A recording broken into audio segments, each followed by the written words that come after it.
Welcome to Griffin's Gaming Guides. In this video I'm going to show you where you can acquire every single gun on the Rood in Remnant 2. Now in total there are 6 guns you can find on the Rood. There are 3 long guns and 3 handguns, although it might take you an incredible amount of luck in order to acquire them all.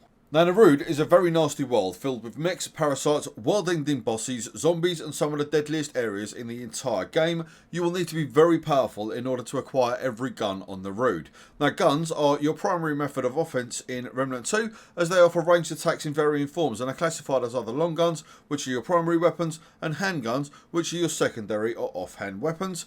And there are in total, like I said, 3 long guns you can acquire on the Rood. Some of the best guns in the game can be found on this not so barren moon, as long as you have the skill to acquire them. As for the handguns, you again, like I said, have 3 options, none of which are simple to acquire, although one of them especially is really worth the effort. So in this video we're going to be covering off all 6 guns that you can acquire on the Rood. We're going to be giving you a brief look at how you can actually find the gun and then what they do in combat. If you need any further information or advice, you're going to find the links to every single gun just below the like button in the description. Hopefully they'll be able to help you out through, so let's get into it. Right, we're going to start things off with the Aphelion long gun, which is a very strong contender for one of the best guns in the game. You can find this thing by taking down Shahala, Spectral Guardian of the Rood, who's the world boss from the Seeker's Rest starting point. Once you've acquired the override pin, which I'm going to show you how to do in the video, essentially you just go through an unnamed temple in the Timeless Horizon, ride the elevators up and down, take the secret path off to the right,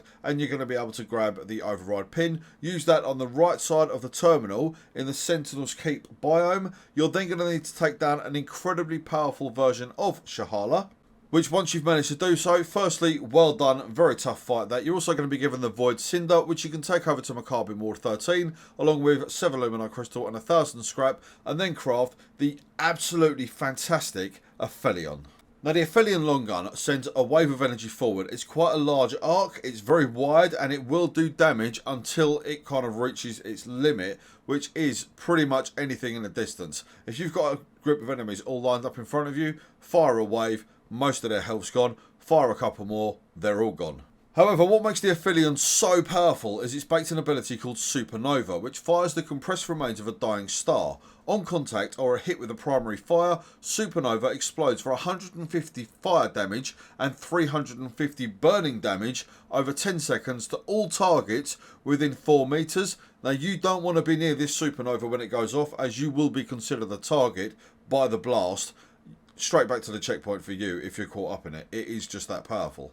Now striking the Supernova with Aphelion's primary fire increases its explosion radius by 25% damage, so essentially activate the mod, send the black hole forward and then shoot it. You're going to be dealing a hell of a lot more damage, and it also spawns a massive shockwave that then deals an additional 300 fire damage and applies the initial burning amount.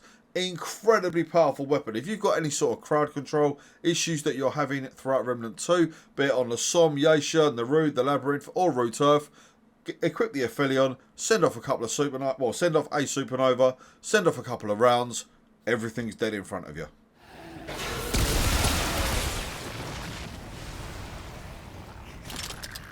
No, not that.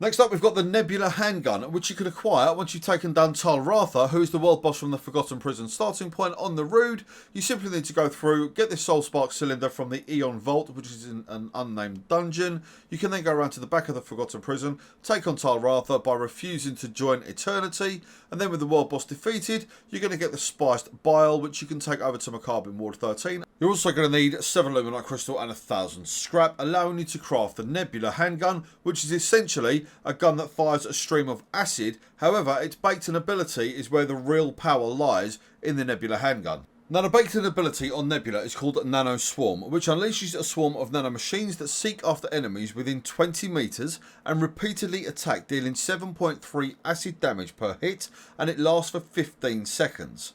Now, whilst initially that doesn't sound all that powerful, there are a fair few nano machines that go off, and when you add, say, just for example, there's 10, that's 7.3 acid damage times 10, meaning that you've got 73 damage per hit for 15 seconds. So essentially, send off a nano swarm and damn near any standard or even special enemy in the game are dead. If not, they're going to be very close to it. Combined with the fact that you can still then swap over to one of your standard weapons. So like you've got the Nebula handgun, and we've just looked at the Aphelion just for an example. The Aphelion will do a very good job of killing everything anyway. However, if you want to become overpowered, equip the Nebula, send off a nano swarm, swap to a better long gun, say the Aphelion or the Nightfall or Merciless or anything else that you can acquire. Then just simply annihilate every single enemy in front of you. It's just that simple with this gun.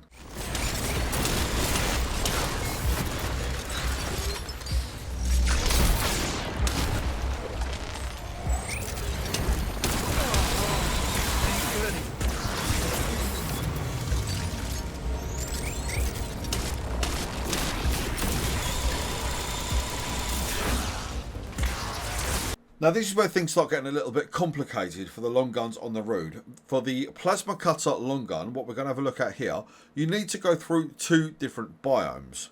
Now the first one you need to go through is the extraction hub, which might not appear in campaign, so just go through adventure mode until you find the extraction hub biome, which is for me in the Eon Vault, although it can spawn in any open area on the road. Now what you're going to need to do essentially is when you see these large pistons slamming into the ground, underneath one of them, now I can't tell you which one as the game's procedurally generated, there's going to be a small hole. Now you're going to have just enough time to crawl under the piston and drop down into the hole before the piston slams back down into the ground. If it does slam down and you're in the way, straight back to the checkpoint for you, you don't get a revive. Now once you're down in the hole, you're going to have an army of zombies to take down. One of them will drop you the navigator's helm. Now you won't need to worry about going and pick this thing up, as soon as you've killed the navigator's zombie, we'll call it, you're then going to receive the navigator's helm in your inventory automatically. Now unlike most quest items in Remnant 2 that don't swap and change between campaign and adventure mode, because the navigator's helm is an equipable, it's a helmet, a piece of armour essentially, what you can do is just grab this in campaign if need be, or grab it in adventure mode if you've still got campaign unlocked on the road, where you're then free to go off and find the Titan's Reach biome, which is another procedurally generated biome. It won't always be there, and it can be there from the Forgotten Prison or the Seeker's Rest starting points, so just keep going through the adventure mode until you manage to find Titan's Reach, which will essentially be a checkpoint just outside a large crashed ship. You then need to equip the helmet, go inside the hole on the side of the ship. If you can't find it, just keep looking around. You will find it eventually. For me, it was on the same side as the checkpoint. You can see it in the video just here. You can then go through, equip the navigator's helm, where a laser will scan you. If you don't have the helm, the door won't open. But with the navigator's helm equipped, you can then go through and collect yourself a plasma cutter. Now for me, the plasma cutter is kind of, it's a middle of the road gun for me. It's not top tier like the Aphelion or the Nightfall, but it's not crap. It's got potential, let's put it that way. So what this thing's got is a 100 round magazine, and it deals a base damage of 7, which will obviously upgrade as you level this thing up if you choose to. And it's baked in ability called Heatsink, forces open plasma cutter's heat vent, dispersing all heat, which while active, plasma cutter generates 50% less heat, which essentially means you can fire for longer, and ramping damage cap is increased to 3 times damage. Overheats automatically when deactivated, which is a bit of a pain, and the ability lasts for 20 seconds. Now this thing will essentially fire a nice purple beam of energy into any enemy that you point it at, and it will deal a fair amount of damage. Like I say, it's nowhere near a top tier gun, but if you manage to find the extraction hub and then the Titan's Reach biomes, it's going to certainly get you out of trouble compared to your starting gun that you might have equipped.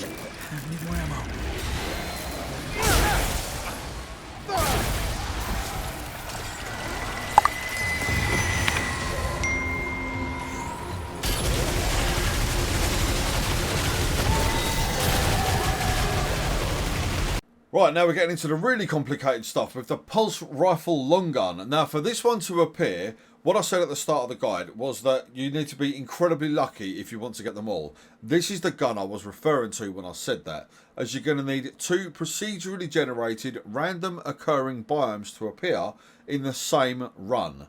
If you get one on campaign and one on adventure mode, that's not good enough. You need to have both of these biomes appear in your same run on adventure mode, or if you're really lucky, then campaign, but adventure mode will probably be the one for this. It took me 38 runs in order for both of the biomes to actually appear in the same run. It's just that rare, but obviously I'll make guides. I needed to get the footage. So what you need to do is have the Terminus Station biome, as well as the Dormant Nerudian Facility biome. Now, you're also going to have to go off to Ascension Spire, but that spawns regardless of your starting point or regardless of anything. It's just kind of a baked-in biome in Nerud. So once you've got Terminus Station and Dormant Nerudian Facility, I recommend going through Terminus Station first, as it's more of a challenge. Make your way through the biome where you're going to be able to board a train at the very end of the kind of walkway sections. You're then going to have to take down every single mech on the train, where at the end you can take a left from the mini checkpoint, duck under the cables, follow the path through, jump down on top of the train through the hatch, and then acquire the Decorum Cipher.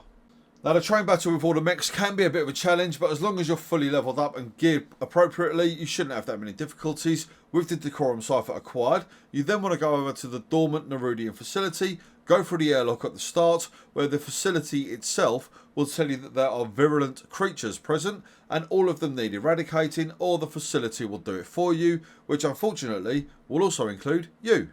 Now you essentially get about 6 or 7 minutes to take down a series of bugs and a couple of specials, which shouldn't be that difficult as long as you focus on taking down the groups of bugs as they appear.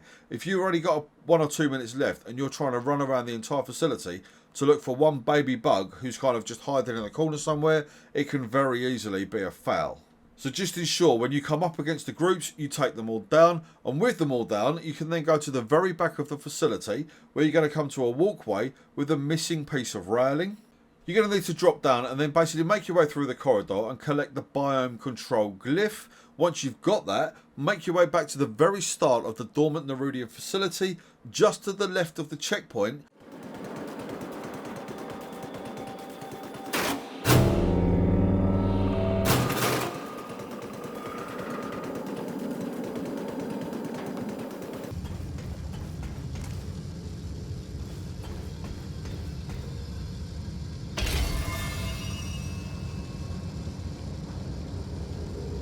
You're then going to be able to use the biome control glyph on the previously locked door, unlock it, go through, and then collect something called Memory Core 2.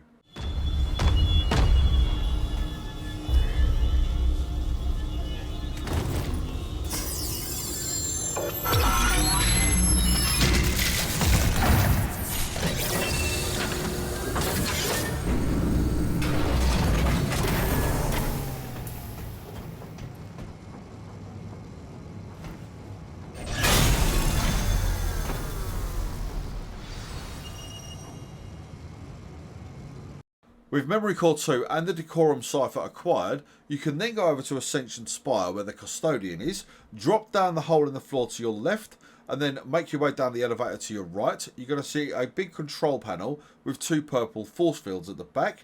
Place the Decorum Cipher in the left module and the Memory Core 2 in the right module. Now, I'll be completely honest, I'm not 100% sure if it matters the order you place them, but that's the order I place them, and the force fields open. So for me, I'd just stick with that if I was you, because it saves having to try and redo this one. Decorum Cipher on the left, Memory Core 2 on the right, then you can go through and collect the pulse rifle. Which, considering the amount of work you've just had to do in order to acquire a long gun on the road, it's crap. The pulse rifle itself isn't worth the amount of effort that you have to put in for it. If it was something like the Aphelion, then yes, fair enough. It's completely worth the effort. Go through 2 tough time sections, take down an army of mechs and then a horde of bugs. Absolutely brilliant, not a problem, I'll do it all day long. But a pulse rifle, it's just not worth the effort. So if you're going off and making your own guides, fantastic. If you're here to learn, then give me a shout out in your video. I'm very happy with that. Other than that, this thing is one for the collectors, as the kind of damage output that it has. It looks good, But that's it. It's the damage output that it does it's just not worth the time that it takes and the frustration it takes to make Terminus Station and the Dormant Nerudian facility spawn in the same run of Adventure Mode. I was very disappointed when I managed to finally get my hands on the Pulse Rifle. I thought, what a waste of 38 runs through Adventure Mode. But such is life. You might find the Pulse Rifle and you might think it's absolutely fantastic. If you do, call me a prick in the comments. I don't mind that.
Next up, we've got the Rupture Cannon Handgun, which is it's another one of them guns without a baiting ability. So it's kind of, you've got to take down an absolute army of zombies to get it. You've got to have a pain in the arse and go through this, that, and the other in a randomly occurring biome just to get a gun that just goes bang, bang, bang. You know, with the greatest respect to the gun itself, whoop-de-doo. But anyway, we'll get into it. The next gun that we're going to be looking at is fantastic, so stick with us. We're nearly done. So in order to acquire the Rupture Cannon, you need to be in the Vault of the Formless biome on the Rood, which can spawn from either the Forgotten Prison or the Seeker's Rest starting point. You then need to go through to the Boss Fog Gate. Make sure that you rest at the checkpoint and equip your best gear, as you are going to have armies of zombies to take down. Now for me, I ran all the way through, killing all the zombies, making sure that I've done everything there. I then went back to the checkpoint and we're going to rerun through again for the footage. You can do all of this on your run. You only need to go through here once. But for me, I didn't want to keep kind of cutting and editing and cutting and editing just to get through all of the fights. So wait for this contraption here to spin around, as you can see on the video. You want to go through all the way through to the next one that can spin. That's where the key ingredient is. So now that we're here, what you need to do essentially is wait for the spikes to come down from the ceiling and then spin the contraption. Once it's spun and the walkways open up, you just need to go inside and then wait for the spikes to come back down, which will take a few minutes. For me, I wasn't too sure if I was doing this correctly, but it did spin the contraption again, where you can then go through to a secret kind of hidden off section at the back of the cylinder. Go through the room on your first left, where you can then acquire the House Lithroglyph from the shrine.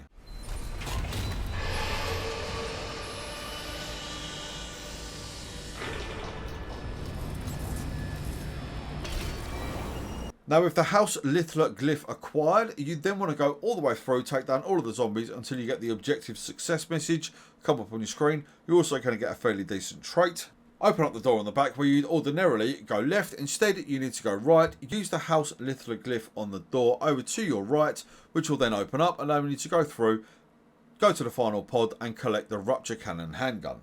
Which, like I say, it's okay. But again, given the amount of zombies that you need to take down and the difficulty of the fight and the potential for death and broken controllers and all the rest of it that usually comes along with a game like this, the gun itself, it's not worth the effort. It really frustrates me. Some of the most difficult guns to acquire in the game, like the Pulse Rifle we had before and the Rupture Cannon, they can be incredibly challenging to get your hands on, as you need to take down armies of enemies, which once you've done so, you just get a gun. There's nothing special about it.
Right then, finally, we're going to have a look at one of, if not the very best handgun in the game, Starshot. Now, Starshot can be acquired on the road in the Dark Conduit biome, which is, of course, given the nature of Remnant 2, a procedurally generated biome, so you might get it, you might not. If you don't reroll Adventure Mode until you do, you then want to go through, take the elevator down where you're going to see a nice kind of ship in front of you. However, there's no power going to it. So what you need to do is make your way through the Dark Conduit all the way to the back where you're going to come to a little room. There's going to be two fuses, one white, one yellow. The yellow one isn't quite pushed in all the way, so you need to give it a little kick, go up and interact with the fuse, push it into place. It's then going to restore the power to the entire facility.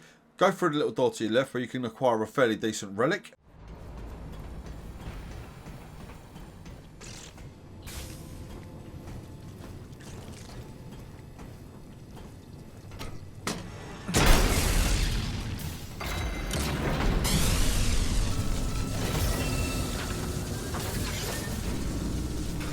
And then make your way back out. Now you need to go through the open area where the Dark Conduit entrance was located, where you're going to be able to come up against 5 space pods, which are essentially coffins containing items.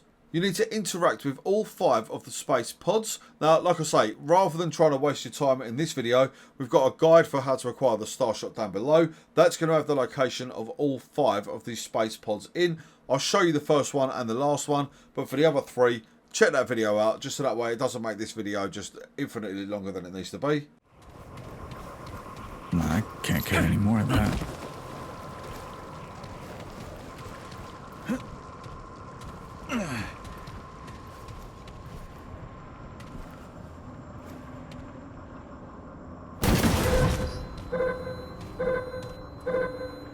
Now with all 5 space pods interacted with, you can then go back down to the entrance to the Dark Conduit. However, on your way, you're going to pass a control console you need to interact with. Upon doing so, it will then essentially task the supply ship in front of you to go off and retrieve all 5 space pods, with the 5th one containing the Starshot handgun. Now Starshot itself comes with a 10 round magazine and a baked-in ability that is just more powerful than damn near anything else you can do in the game, called Big Bang, which funnels all current mod charges, of which there are a maximum of 5, into the next shot. The projectile deals 237.9 direct damage and 237.9 explosive damage per charge consumed in a 5-meter radius. Now what that essentially means is, if you activate your mod when you've got all 5 charges kind of built up, you can then do around 2,800 damage to an enemy. Now that is more than enough to take down damn near any special in the game. It will just knock a massive chunk off of pretty much any boss's health bar. This weapon is one that I can't recommend highly enough. You take up to level 10 as soon as you manage to get your hands on it. And considering 2 of the other guns that we've already looked at, this is such an easier gun to get, as the Dark Conduit biome. It's a little bit tough, but it's nothing compared to what you have to do to get the pulse rifle, and it's nothing compared to what you have to do to get the Rupture cannon. There's a very kind of unbalance in the road, if you like. The Starshot for me should be what you need to do to get the pulse rifle. However, you don't, so make sure that you go off. It's infinitely easier to acquire the Starshot than it is most other guns in the game.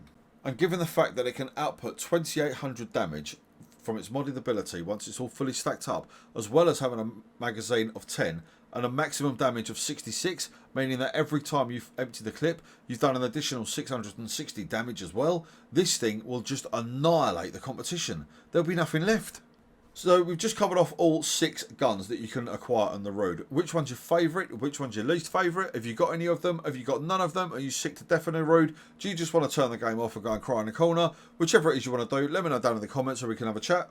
Now, of course, we've shown you how to get all of the guns. Using them, of course, is your choice, as is whether or not you feel like subscribing to Griffin's Gaming Guides, which I would very much appreciate. But of course, either way though, whichever you decide to do, please take care of yourselves out there. Enjoy the rest of your day. Good luck getting these guns, and I do look forward to seeing you back here at Griffin's Gaming Guides.